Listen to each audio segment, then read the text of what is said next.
ಹಸಿವಾಗ್ತಾ ಇದೆಯಾ, ಅಡುಗೆ ಮಾಡೋಕ್ಕೆ ಟೈಮ್ ಇಲ್ವಾ? ಹಾಗಾದರೆ ಇದನ್ನು ಟ್ರೈ ಮಾಡಿ.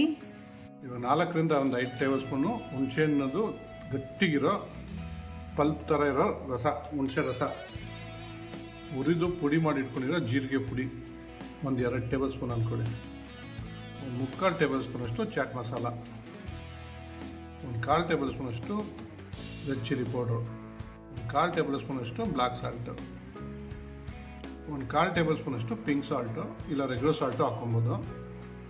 ಹೆಚ್ಕೊಂಡಿರೋ ಮೆಣಸಿನ್ಕಾಯಿ ಒಂದು 2 ಖಾರಕ್ಕೆ ತಕ್ಕಂತೆ, ಒಂದು 2 ಟೇಬಲ್ ಸ್ಪೂನಷ್ಟು ಶುಗರ್ ಪೌಡ್ರು, ನೀವು ಬೆಲ್ಲ ಬೇಕಾದ್ರೂ ಹಾಕ್ಕೊಬೋದು ಇದ್ರ ಜೊತೆಯಲ್ಲಿ, ಶುಗರ್ ಪೌಡ್ರ್ ಇಲ್ಲಾಂದರೆ.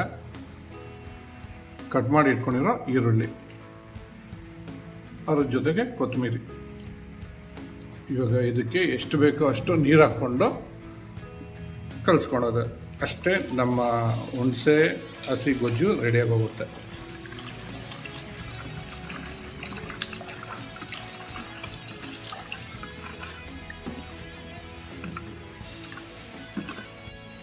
ದಿಢೀರ್ ಹುಣಸೆ ಗೊಜ್ಜು ರೆಡಿಯಾಗಿದೆ. ಟ್ರೈ ಮಾಡಿಬಿಟ್ಟು ಹೇಗಿತ್ತು ಅಂತ ಕಮೆಂಟ್ ಬಾಕ್ಸಲ್ಲಿ ತಿಳಿಸಿ. Thanks for watching our video.